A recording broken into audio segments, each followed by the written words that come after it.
Hey everybody, in this video I'll be playing Frostgrave's The Treasure Phantasmal scenario, which will be the 5th battle for my Frostgrave 2nd edition campaign.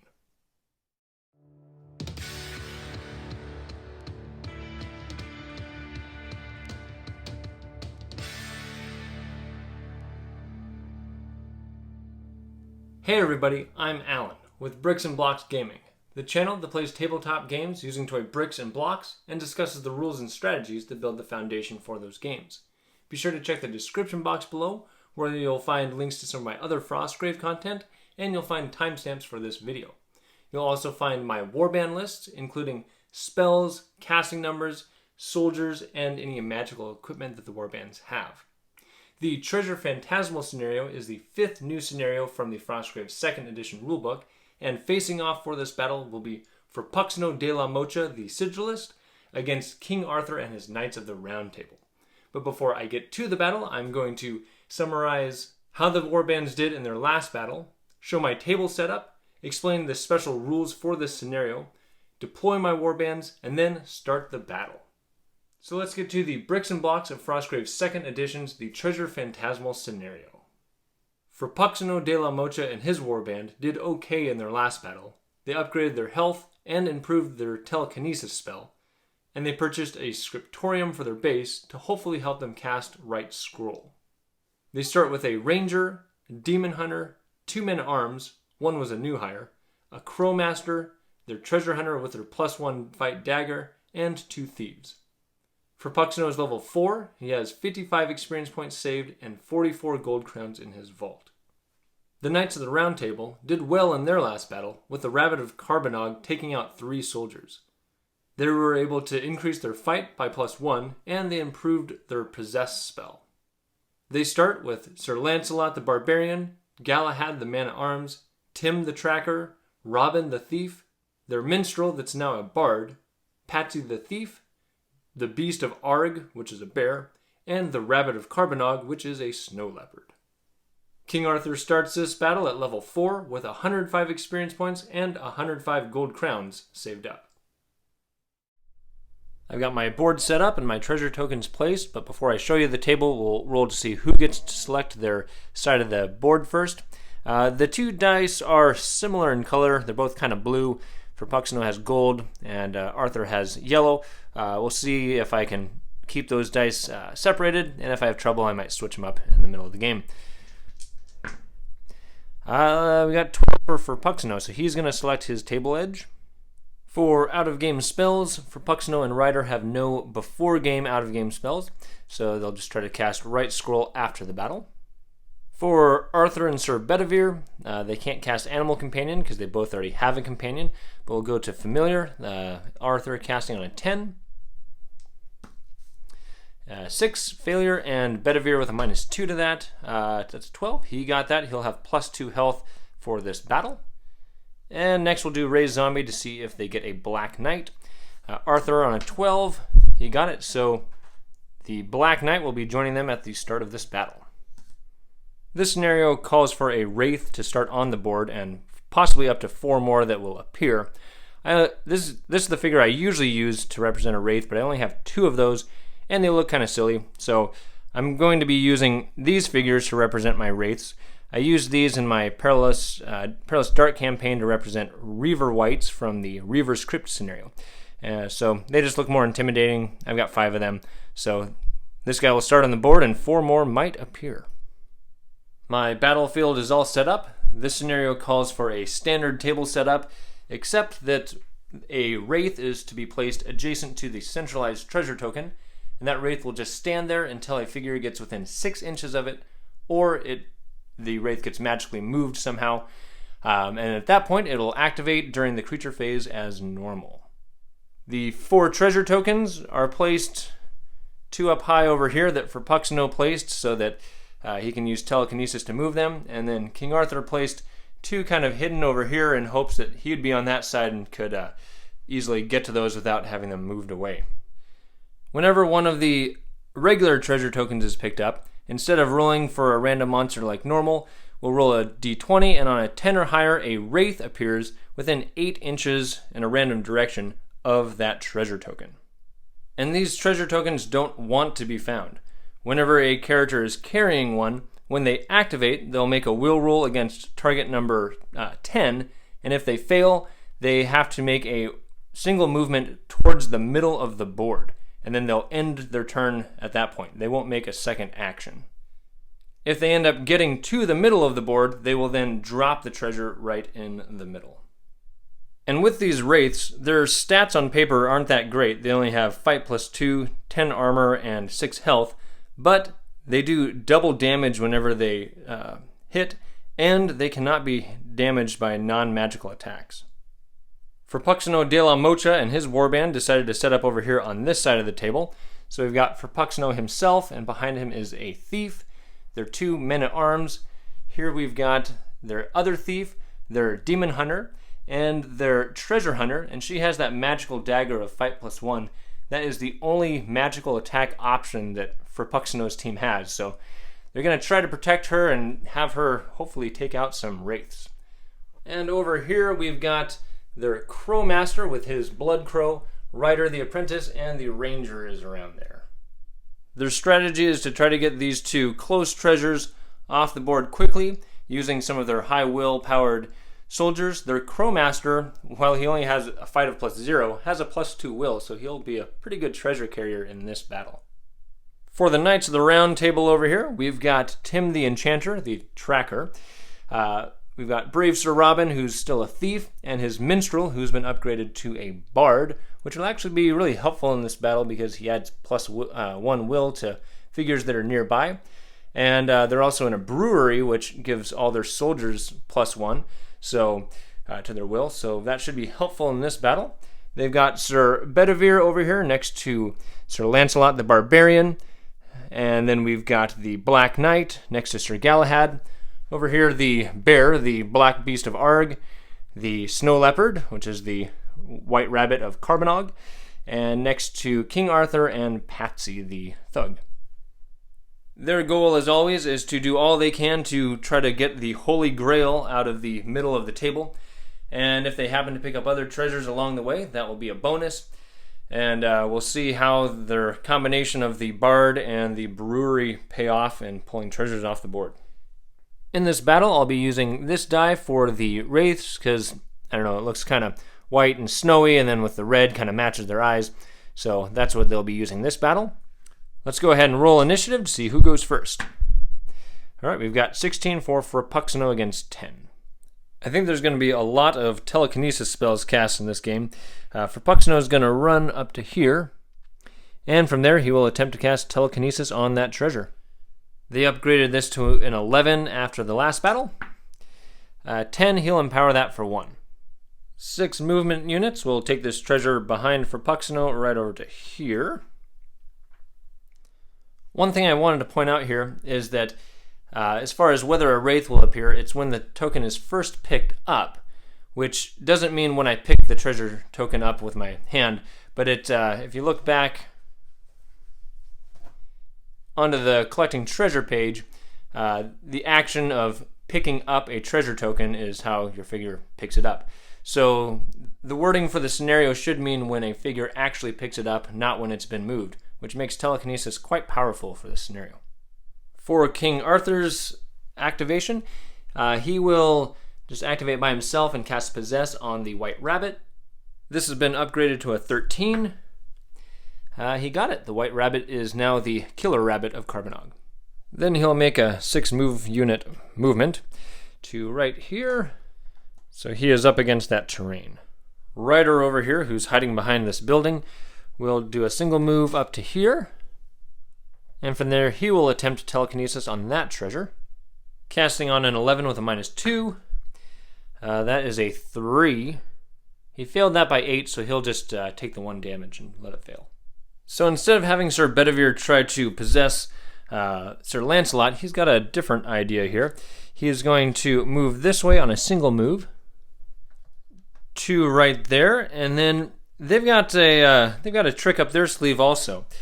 It doesn't say that the Wraith will activate after it's been attacked. So Sir Bedivere can actually launch a grenade right up into here, into range of that Wraith. So that's what he'll do. He cast this on an 11 with a -2. That's only a 3, failure by 8. He'll have to toss a grenade next round. He'll let that fail. For Frappuccino's soldiers, they'll start out with having this thief come up here and pick up this treasure token. And we'll see if a wraith appears. On a 10+, no wraith. These two men-at-arms here will both double move right up over here to right here, making sure to stay within 3 inches of Frappuccino so they can potentially activate with him. Then over to these 3 soldiers, the Demon Hunter will run over here, right at the base of that ladder on a double move. The Treasure Hunter will run right to here, so that she will be within 3 inches of Rider. This Thief will just run right up the center, right up against that corner there. This Ranger will run around here, and he's going to make it just about halfway up this ladder. Right there. And for this Crowmaster, the Crow activates independently from the Crowmaster, so it's going to just kind of fly over here and end up right up here behind this little parapet. Hopefully I don't forget he's up there. Then the Crowmaster on a double move can get right up next to this treasure token. There goes the Ranger. And then over to the Knights of the Round Table. They'll start with having their animal companions move. This giant bear will just kind of run through here. Right there on a double move. He's still 6 inches away from that wraith. And the white rabbit, killer rabbit of Carbonog, will run up here. It can double move 12 inches. And it'll go right up against the side of that building, and it's more than 6 inches from that wraith. And then Patsy is just going to run up here behind the Black Beast of Arg, somewhere right around there. Then Sir Galahad is going to run down here on a double move. He can get right there, and the Black Knight will follow him. He can only move 6 on a double move because he is a zombie. Sir Lancelot has a little more direct view down to here, so he can move to there on a 9-inch double move. Brave Sir Robin the Thief can run up here. They can move up this at normal rate, is what I'm saying, and he'll come right over here. And he is in contact with that treasure token. The Bard will follow him up there. He can't move quite as far on a double move, but close enough to add the will bonus to Sir Robin. And Tim the Enchanter will run up here on a double move to right there. All the soldiers have moved, and the Wraith will not activate because no figure is within 6 inches of it. Rolling initiative for the next round. We've got 14 going to King Arthur.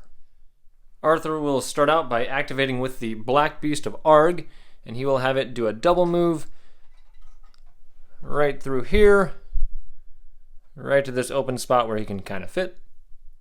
Then King Arthur is going to run right up here on a single move to there, and he's going to cast Fast Act on Sir Robin to see if he can activate quicker to get that treasure token.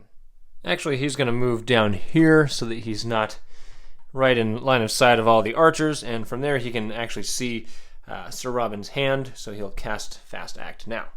He cast this on a 12. Failure by 10. That's 2 points of damage. Frappuccino now is going to activate with this thief and with these 2 men-at-arms. And first he's going to move right over here on a single move. Up against that tower for some cover, and from there he can just barely see that treasure token, and he's going to attempt Telekinesis. Casting on an 11. 15, he got it. 6 inches will bring it right over here, and then it will drop down right there. Next, the thief will activate. He has to make a will roll against target number 10. He's got a will plus 0. 10. So if it's equal to or greater than, it passes. Then for this thief with his move stat reduced by half for carrying a treasure, he can still move 5 1/4 inches, which will get him off the board, securing the first treasure of the game. Then for these 2 men-at-arms, they can't quite get to that treasure token on a single move, but they will come over here and defend it. This one will stop that bear from coming through, and this one will stop these guys from coming through.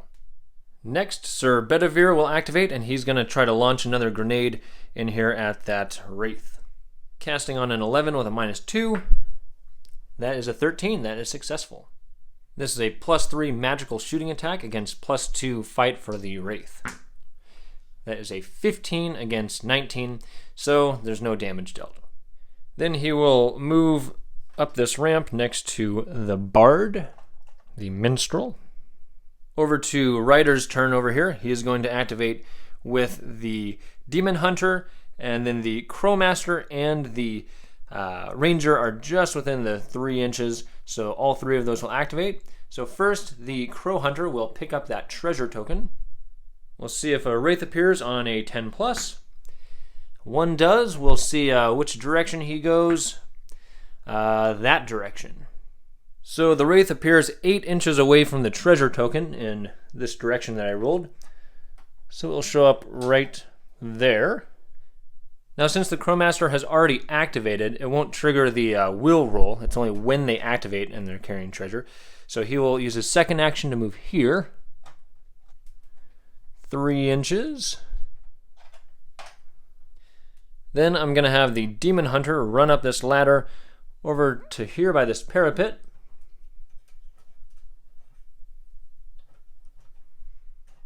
Then my Ranger who fell down will run up these stairs. And from right there, he's got a clear shot on the beast. Same thing, he's got a +2 shoot, but the bear gets a +1 because he moved and -2 because it is large, so +3 defense.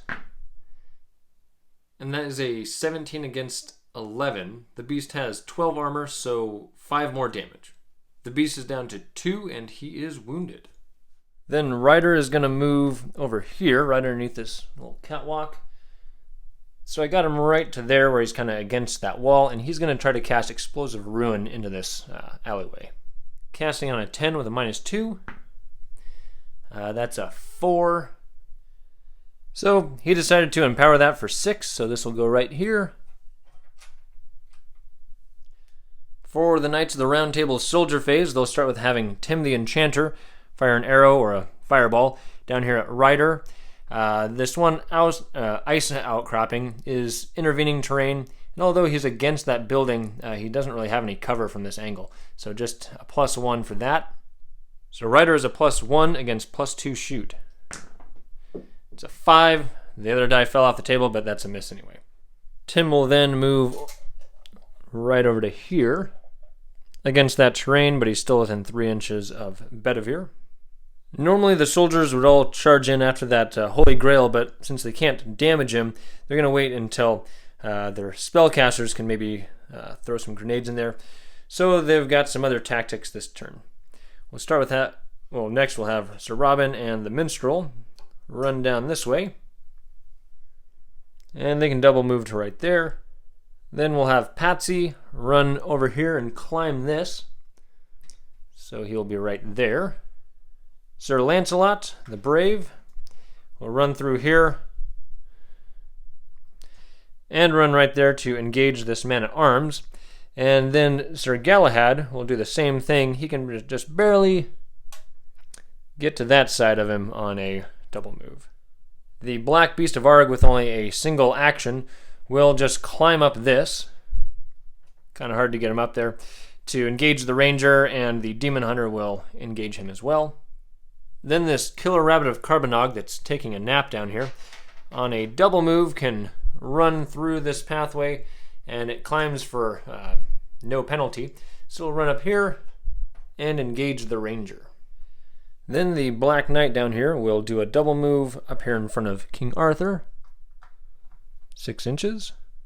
Then for Frappuccino's turn, they'll start with having this man-at-arms here run down and engage Brave Sir Robin, and he will attack. It's a +3 against +1. +3, +1. That is an 11 against 6. That deals 1 damage to Brave Sir Robin. Then we'll have this thief that's back here. He will run over here to right there in hopes that Frappuccino might be able to telekinesis that treasure over to him. This Blood Crow is going to fly over here, go right behind Sir Galahad. so that these two cannot add support to each other against that man-at-arms. Then their treasure hunter is going to run up here, engage just the Black Beast of Arg, and try to put an end to its life. She's a +4 with her magical dagger against +2 because the beast is wounded. It's still got a 19, and that is +2 damage against 11 armor. So that is 10 damage. She's down to 2. To the creature phase, lots of soldiers are now within 6 inches of the centralized wraith, so it will activate, and the closest figure is Sir Lancelot. They're able to move through walls, but it can't end its turn in a wall, so it would actually end up going in front of Sir Lancelot right here, but then he will actually be engaged with both of these two and will attack the man-at-arms because he has less health.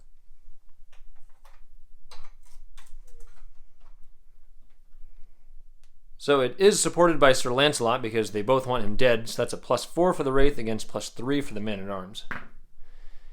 And that is a 21, it's double damage. I'm not going to do the math, but that is a dead man-at-arms. And things just got really dangerous here for Frappuccino. Over on the other edge of the board, this Wraith here, the closest is the Killer Rabbit by just a smidge, by just a hair, I suppose you could say. And it can double move all the way up here. It suffers no penalty for moving through objects or climbing, but that's a double move. New round, rolling for initiative. Got 10 to 8, so the Knights of the Round are going again. King Arthur will activate with the Black Knight, and he'll send the Black Knight through here. A double move gets it there, and then he's going to attempt to cast Bridge to help out this, to help out Patsy, who I've been calling a thug, but he's actually a thief. Casting on a 14, he got it. There's his bridge. The bridge is supposed to be 2 inches wide and 6 inches long, but I know there was a ruling on the Frostgrave Facebook page about both wall and fog that you can do those smaller than it says, so we'll say bridge can go smaller too. So that's all he needs so he can get up there and maybe make a quicker retreat. Then King Arthur will run over here, so he's got a little bit of cover there. Over to Frappuccino, he will activate with this thief, and he is going to run down here so he can get out of the path of his telekinesis. He'll fix his hat in a moment, but he'll cast telekinesis on that treasure token. Casting on an 11. 11. 6 inches, we'll put it right in front of the thief, and the thief will activate and pick up the treasure. A wraith appears on a 10 plus. Nope. Then the thief will use his second action to move to right here, 3.5 inches. To the Apprentice phase, Sir Bedivere will activate with the tracker, and he will fire an arrow at Ryder down there. Again, this is a +1 defense against +2 shoot. That is a 17. That deals 7 damage to Ryder, so he goes down. That is not good. Then Tim will run down here. There on a single move. And I suppose I need to knock Ryder down. He doesn't want to go down. Then Sir Bedivere will run to right here. From right there, he's got a clear shot at Frappuccino, and he's going to launch a Holy Hand Grenade of Antioch. It's got a 14-inch range, and Frappuccino is about 12 inches away. He casts on an 11 with a -2. He got that. This is a +3 shooting attack against +3 because he moved, so it gives Frappuccino an extra +1. Frappuccino got a 20, and this is a reroll. It's half and half. That is a 21. So that puts Frappuccino down to 4. 11 damage. And since Ryder has fallen, we'll go right to the Knights of the Round soldier phase. Patsy will start out by running up here and picking up this treasure token. A wraith appears on a 10 plus. 13 it does, and it's going to be in direction that way.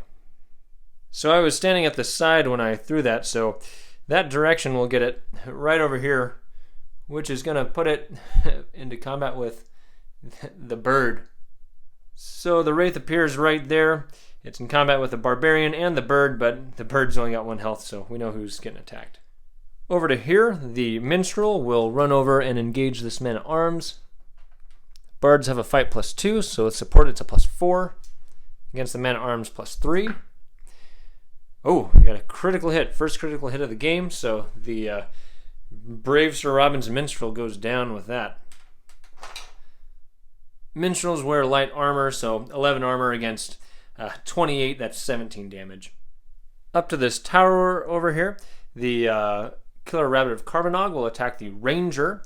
The Ranger has support from the Wraith.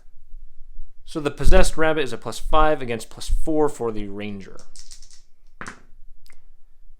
That is 23, so that is 12 damage against that Ranger. Well, Frappuccino's team is getting taken down here. And it's got to stay in combat with the Wraith. The Black Beast of Arg is engaged with both the Demon Hunter and the Treasure Hunter, and it will choose to do nothing to stay in combat. Over here, Sir Galahad is actually only engaged with the Blood Crow, so he'll go ahead and attack the Blood Crow. There's no support bonuses here, so the Blood Crow is a +0 against the man-at-arms +3. And that is a dead crow. They have 14 armor, but only 1 health. So everything's coming up high for the Knights of the Round Table here. Sir Galahad will then chase down his enemies. On his single move, he can get to right there. Brave Sir Robin will bravely cower there and do nothing. And Lancelot, although he does love to attack, he's just going to sit there because the best he can do is push one of those guys out of combat, then it's just going to run right back in. For Frappuccino's soldier phase, they'll have this man-at-arms attack Sir Robin. That's a +3 against +1. That's only a 9, so no damage. He does win the combat, though, so he will push Robin out of combat. Yeah, he'll push Robin over here. Then he will run through this alleyway and sneak up behind Galahad. And engage him to try to help Frappuccino get off the board. This Crowmaster will activate. He needs to get a will roll with a target number 10. He has a +2. He got that. Then he can move 4.5 inches on a double move over to right here. Up in this tower, the Demon Hunter will attack the bear. He's a +4 with support against the Wounded Bear's +2. That's a 15 against 19. +2 damage. That puts the Demon Hunter at 3, and then the Black Beast will push him out of combat down to here. That's not far enough to take damage, but gets him out of combat. The Treasure Hunter really has no other choice. She's going to go ahead and attack. She is wounded, so she's a +2 against the bear's +2. And they both fail. She wins, though, so she will push it out of combat. It'll end up down here by the Demon Hunter. And now to the creature phase. We'll start up here with this one attacking the Killer Rabbit. So that's a +2 against the rabbit's +5 with Possess. That's a 9 against 11, so the rabbit wins. It will push the Wraith out of combat. Well, it doesn't matter, it's going to move back into combat. Then down here, I randomly determined that this one will attack first, so it's attacking with support. It's a +4 against +4. It got a 20, and that is double damage against 10 armor, so that is 20 damage against Sir Lancelot. He falls in combat. Then the closest soldier is actually Tim up here, so it will run up here and engage Tim. And then this one here, same thing, the closest soldier is Tim, so it will engage him there, and he will attack with support. +4 against +2 for Tim. That is a 15 against 14, so that's a hit. That's 11 armor, plus he has a staff, so normally it'd be 3 damage, doubled is 6. We'll roll initiative for the next round. Frappuccino is going first this time. So for Frappuccino, since he is wounded, he's just going to do a single move over to here. 6 inches. For King Arthur, he's going to activate with the Black Knight. The Knight is not in contact with this treasure token, So it will move to there and grab it. And on a 10 plus, a Wraith appears. Yes, and it will show up direction that way. So this shows up way down here. And I did double check the rules to find out if the central treasure token potentially activated another Wraith. And yes, it says whenever a treasure token is picked up, check to see if a Wraith appears. So that is there. So this is risky, but Arthur needs to try to get away from all these Wraiths that are appearing. So he's actually going to launch a grenade right at Tim here. Casting on a 11. He got that. So first against the Caped Wraith. So it's got a +2 into +3 magic shooting attack. So nothing there. And area effect spells do generate a different attack roll against each target. So now this is against the other Wraith. That is a 16. They have 10 armor and 6 health, so he took that one out with that magical grenade. And now against Tim the Enchanter. We'll do, this will be Tim and this will be the grenade. That is a 19 against a 19. So in the case of a tie, shooting attacks missed, so Tim lucked out there. Well, a Grenade of Antioch actually did something, so then he's going to run over to here on his single move. Sir Bedivere will activate with Tim, and Tim is going to go ahead and attack to try to push himself out of combat. So +2 against +2. That is a 15 against 14. So that wins. That is another 6 points of damage, and that is all the health Tim has. Then Sir Bedivere will launch a grenade, an 11 with a -2. That is a 10. He'll empower that for 1. +3 shooting, +2 defense. That is a 14 against 13, so that does hit. That only causes 4 points of damage, though. Then Sir Bedivere will run away to right there. For Frappuccino's soldier phase, they'll start with seeing if this thief can overcome the will to charge into the middle of the battlefield. He's got a will of +0, 3, so failure. He moves a single move, so 7 inches towards the middle. Well, he's encumbered, so 3.5 inches. So his slowed movement will put him right over here, 3.5 inches. Next, we'll see if the Crowmaster has any better luck. He's got a +2. That's only a 7, so he moves 3 inches. That'll put him right up here. So that's not good. Next, I will have this wounded treasure hunter jump down here and engage the Black Beast of Arg. I'll fix her in a moment, and then we'll have this wounded demon hunter come over here and engage this Black Knight. And then for this man-at-arms, he's just going to do nothing. He's going to try to delay Sir Galahad so that this thief might be able to hopefully get off the table. For the Knights of the Round Table, King Arthur tells Sir Robin that he wants him to get up on this bridge, tells him that it's safe. All he has to do is tell the Wraith what his favorite color is. So he says, sure. And he'll go, let's have him go right there, not close enough to for the Wraith to force combat. Next, they'll have Patsy activate, and they'll see if he can withstand the will of that treasure. He has a will of +1 because of their brewery, and he needed a 10, so he got that. On a double move, he can move 5.25 inches.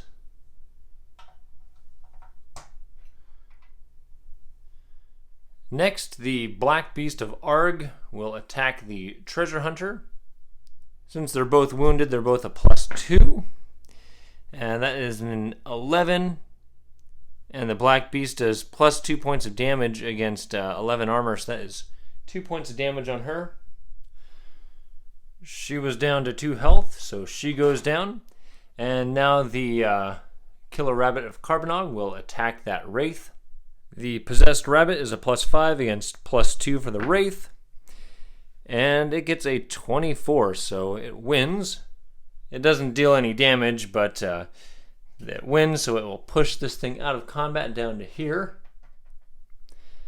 And then it is going to, on a single move, it can get over here to engage this Crowmaster to try to stop him from securing that treasure. Then over here, Sir Galahad will attack that man-at-arms, +3 against +3, and Sir Galahad wins with a 13. That is 1 point of damage on that man-at-arms. He will push the man-at-arms out of combat, then use his second action to engage this thief to stop him from escaping with that treasure.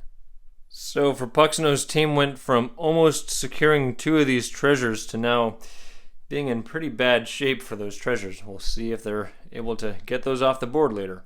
For the creature phase, we'll start with this Wraith engaging with Sir Robin.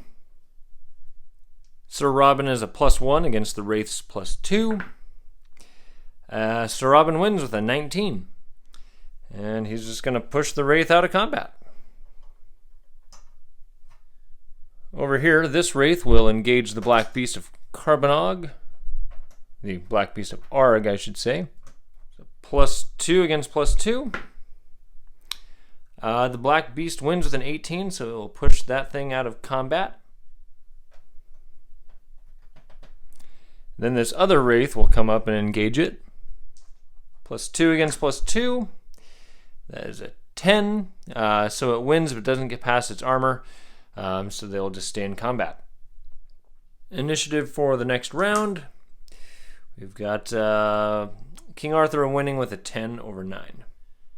King Arthur will activate with Patsy. We'll see if Patsy can keep moving.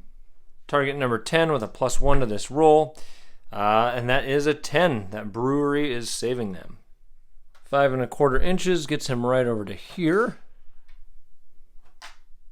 Then King Arthur will run right up here. And from there, he's got a clear shot to launch a grenade at this Wraith. He'll make sure to launch it far enough back so that Robin is not in the blast radius. Casting on an 11. Failure, he'll empower that for 2. So this is a +3 against +2. It's an 8, no damage there. Over here to Frappuccino, he is going to attempt to cast Heal on himself, casting on a 9. And he only got a 6, and that's with a -2 because he's wounded. So he failed by 5. I would say he'd empower it by 5 because then he'd get more experience, but he would actually die if he empowered it for that. So he fails that. Then to the Apprentice phase, Sir Bedivere will run up here to right there where he has a clear shot at that Wraith, and he will launch a grenade on an 11 with a -2. That's a 3. He'll just let that fail. He takes 1 point of damage. On to King Arthur's soldier phase. Sir Robin will just stand there and do nothing, trying to distract this Wraith. The Black Beast will do the same thing. And for the Black Knight, since he is carrying that treasure, first he has to find out if he can control himself this turn. He needs a will roll, target number 10. He's got a +0 for his will. He got a 6, so he failed. So if it fails its will roll, normally it would move towards the center, but if it's already there, it instead drops the treasure token. So he is no longer carrying that treasure token, and his activation will end right there. So that is the end of his turn. Next, the Killer Rabbit will attack this Crowmaster. Since the Crowmaster has just a hand weapon, he is not encumbered as far as getting a -1 fight, so he's a +0 against the Rabbit's +5. That's a 9 to a 12, so the Rabbit wins. The Crowmaster is wearing light armor, so that's 1 point of damage on him, and the Rabbit will stay in combat there. Next, Sir Galahad will attack this Thief. The Thief also isn't encumbered because he's only got a dagger, so he's a +1 against Sir Galahad's +3. Oh wow, that is 10 damage. That Thief goes down. Sir Galahad will then use his second action to come over here and engage Frappuccino. For Frappuccino's soldier phase, he will have the Demon Hunter just wait there in combat with that Black Knight, and he'll have his man-at-arms do a double move over here to engage Sir Galahad. And I guess the Crowmaster has to activate. We'll roll to see if I have control of him. He needs a 10. He's got a +2. Alright, so I can control him, but he will choose to just sit there in combat. For the creature phase, this Wraith will once again come and engage Sir Robin and attack. +2 Wraith, +1 Robin. The Wraith wins, but doesn't deal damage. He will stay in combat. Over here, this Wraith is engaged with the Black Beast, so he will attack. +2 against +2. The Wraith wins with a 12, but doesn't get past the Beast's armor. This other Wraith will come into combat. Now he's supported. +4 against +2. The Black Beast wins that. He'll push it out of combat. Well, this injured beast is still quite useful there, apparently. I'll roll initiative for this round. And Frappuccino is going first. He will activate with the Man-at-Arms and have the Man-at-Arms attack with support. It's +5 against +3. That is only a 13, so he deals 1 point of damage. He will then push Sir Galahad out of combat, knocking over Frappuccino, and then he will move into combat with Sir Galahad. So Frappuccino isn't engaged with anybody, so he will try to heal himself again, casting on a 9 with his -2 for being wounded. Wow. Takes 1 point of damage. In Frappuccino's last battle, Ryder kept failing at healing himself when he was wounded, and now Frappuccino's joining in on that tradition. King Arthur will activate with Patsy, and Patsy will try to move towards the edge. He's got a +1 to this, needs a 10 or higher. Failure, so he will move back towards the middle. That will put him right over here. Then King Arthur is going to run down here. And he's going to cast Mud over here, and just in case Patsy tries to run off, that way it'll slow him down. He casts on an 8, and he got that. So there's our big puddle of mud. Then Sir Bedivere is going to be bold and toss a grenade into this melee, casting on an 11 with a -2. He got that. So this will be a +3 attack against the Wraith which has a +2. That is 20, so that is 20 damage. The Wraith goes down, but now we'll see what happens to brave Sir Robin. Sir Robin's a +1 against a +3 attack. So that is a 15. That deals 5 damage to Sir Robin. So that does put Sir Robin at 4 health, so he is now wounded. Sir Bedivere will just stand right there, and then we'll go to the soldier phase. Frappuccino's Demon Hunter and Crowmaster will just stay in combat and do nothing this round. So over to King Arthur's soldiers. This thief will run down these stairs on his single wounded move. Then the Black Knight will attack. He's a +1 against the Demon Hunter's +0 because he's wounded. That is 6. That is 5 damage on the Demon Hunter. He goes down, and he'll use his second action to pick up that treasure token. The Black Beast of Arg will just stand there, and then over here to the Rabbit of Carbonog, it will attack. +5 against +0. It wins with a 9, but it'll just stay in combat there. Next, Sir Galahad will attack the Man-at-Arms. +3 against +3. He wins with an 11, no damage, but he'll push him out of combat and engage Frappuccino. And now we will go to the creature phase. We'll start with the engaged Wraith attacking the Beast. +2 against +2. That is a 19 to 19, so both deal damage. The Wraith takes no damage, but the Black Beast goes down. Then the Wraith will engage the closest enemy, which is the Black Knight. And this Wraith will run over there as well. It can't quite get there on a single move, so we'll have to use both its moves to get there. Rolling initiative. It goes to King Arthur. And he will activate with Patsy. Patsy will try to run. 10 plus. Nope, he runs into the mud. Not far, just a single move. And King Arthur will just stand there for the moment. Over here, Frappuccino will activate with the Man-at-Arms. And the Man-at-Arms will run over here and engage Sir Galahad.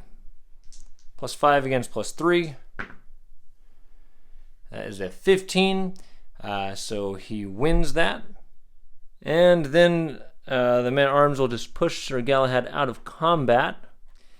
And Frappuccino is just going to run off the board. He's kind of had enough of trying to heal himself.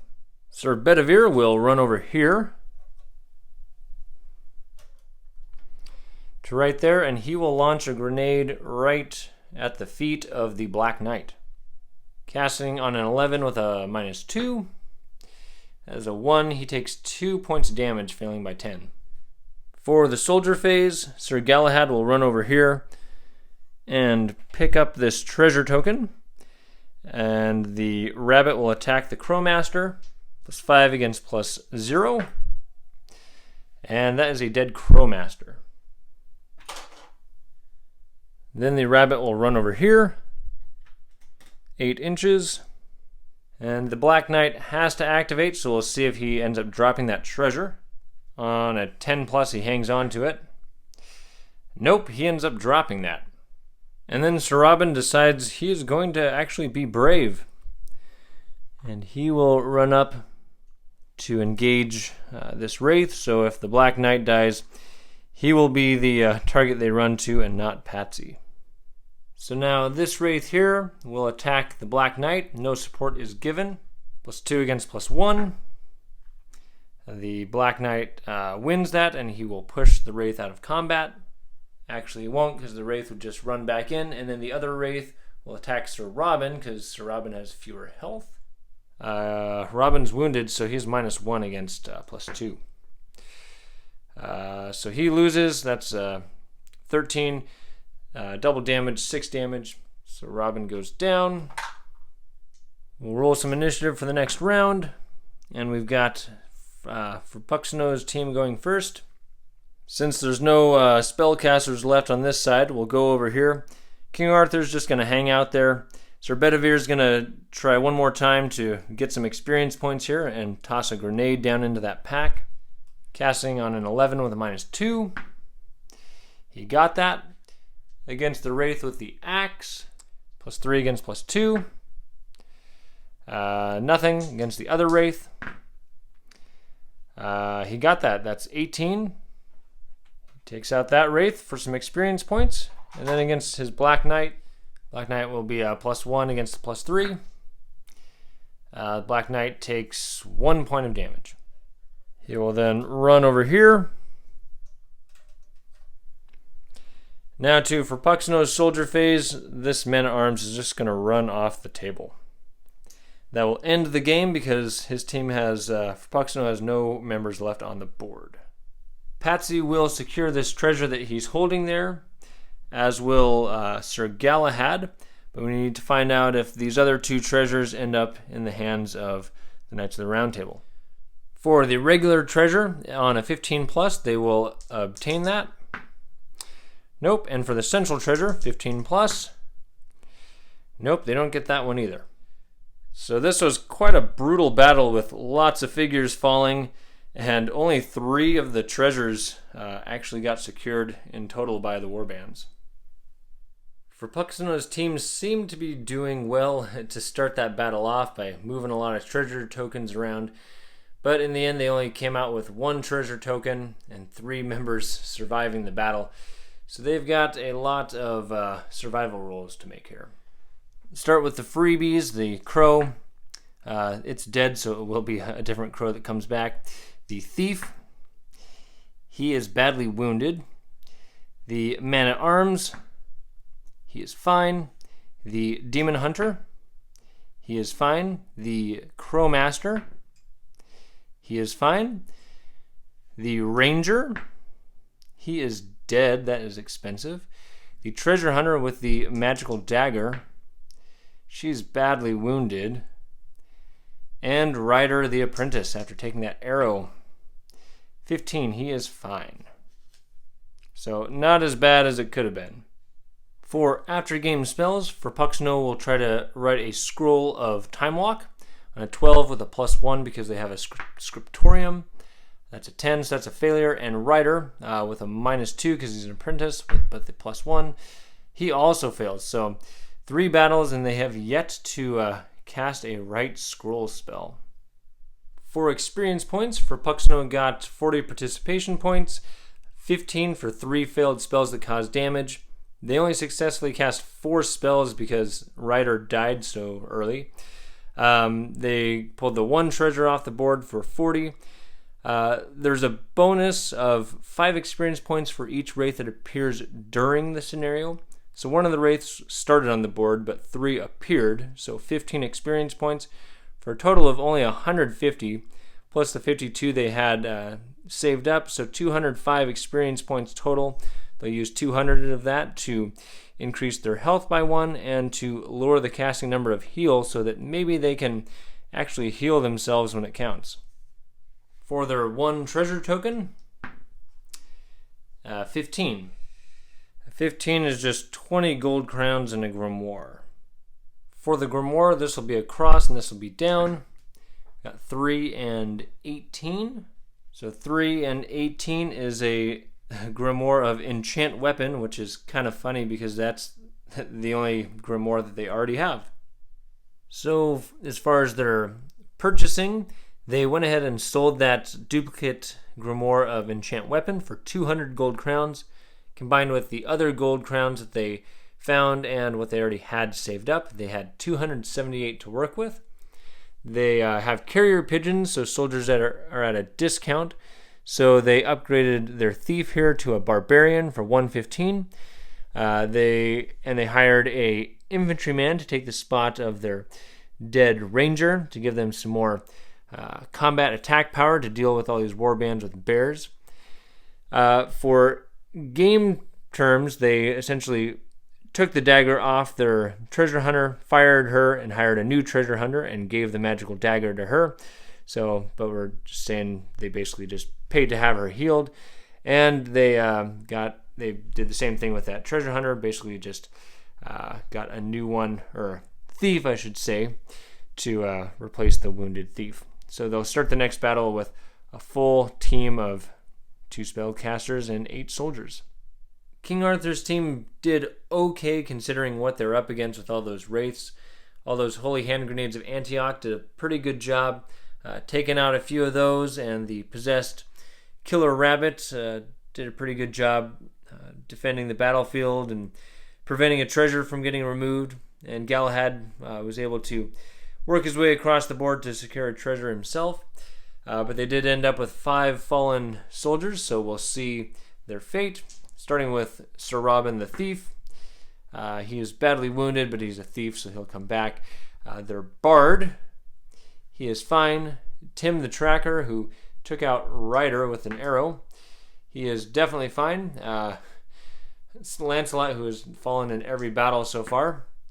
He is badly wounded. And the Black Beast of Carbonog, he is badly wounded too. Black Beast of Arg, I suppose. So that is not good. The brewery, where they've set up their base, gives them 20 gold crowns extra after every battle, and they have no after-game spells that they can cast. Getting to King Arthur's experience for this battle, one thing I want to point out is it says experience points are gained as normal for this scenario with the following additions. So they gain 10 experience points for each wraith defeated by their warband, but that's in addition to the 5 that they would gain for defeating an uncontrolled monster. So they'll basically get 15 for each wraith. And I'd forgotten that each treasure token awards a bonus 25 gold crowns. So Frappuccino's warband does have 25 more gold crowns than I'd stated a moment ago. For experience points, they get 40 participation points. They had 3 failed spells that caused them damage for 15. They successfully cast 10 spells for 100. 15 experience points as per the experience table for defeating the 3 wraiths. 80 for 2 recovered treasures. For special experience points, they get 15 experience points because there were 3 wraiths that appeared during the battle. They defeated 3 wraiths for 30 bonus experience beyond the 15. And they were the first ones to pick up the central treasure token for 10. So altogether, they actually had 305 experience points. But that is reduced down to 300.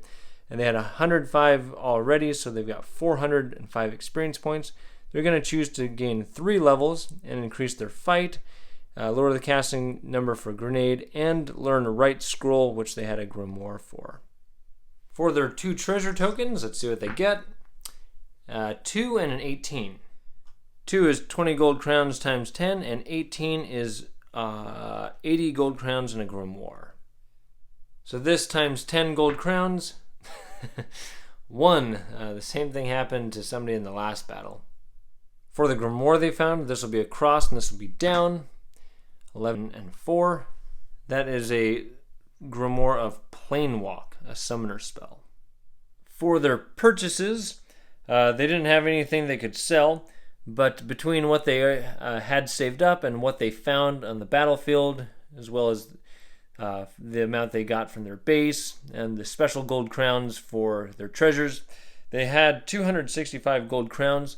So they spent 115 discounted price with their African swallows to basically hire and refire Sir Lancelot, and they used 90 to upgrade Sir Robin from a thief to a treasure hunter, and they're just going to let their black beast stay wounded. They don't want to kick him out of their warband and then fail to cast a new one for a few battles, so they'll just go into the next battle without him. And they have 60 gold crowns in their vault. This wasn't my favorite scenario. The Telekinesis spell seems even more overpowered in this battle than it usually is, because it lets you completely bypass the mechanic of having to make will rolls to advance treasure tokens. And the ruling about the will rolls is really frustrating because you're trying to move your soldiers and you just lose control of them. And if it weren't for that ruling, the battle probably would have been over in 5 turns instead of 8, and Frappuccino would have ended up with 2 more treasures. But instead, the battle kind of just dragged on and saw a lot of soldiers fall because of that. And this battle also drives home the importance of having some sort of magical attack options to fight off wraiths or other things that might appear in your battles. Despite his difficulties on the battlefield, Frappuccino got fairly lucky with his survival rules, and he found that clutch grimoire that he already had, which he was able to sell and improve his warband beyond what they were at the start of the battle. However, he only passed 2 levels when he was hoping to pass 3 so that he could use his other grimoire of enchant weapon. The Knights of the Round Table had some unfortunate rolls at the end of the game where they failed to get those 2 treasures that were left on the board, and then their Black Beast of Arg ended up rolling a badly wounded result and will have to sit out for their next battle. They did pass 3 levels though, and they were the first of my warbands to learn a new spell. Next up for my campaign will be the minecart scenario. If you notice any rules I got wrong in this battle or have any questions about my gameplay, be sure to let me know in the comment section below, as my goal with these videos is to create an accurate representation of how to play Frostgrave 2nd Edition. I want to thank you for watching. If you enjoyed this video, feel free to click like, add a comment, or subscribe so you can keep up with all the content that I'm releasing. And with that, I'm Alan with Bricks and Blocks Gaming, and I'll see you on the next video.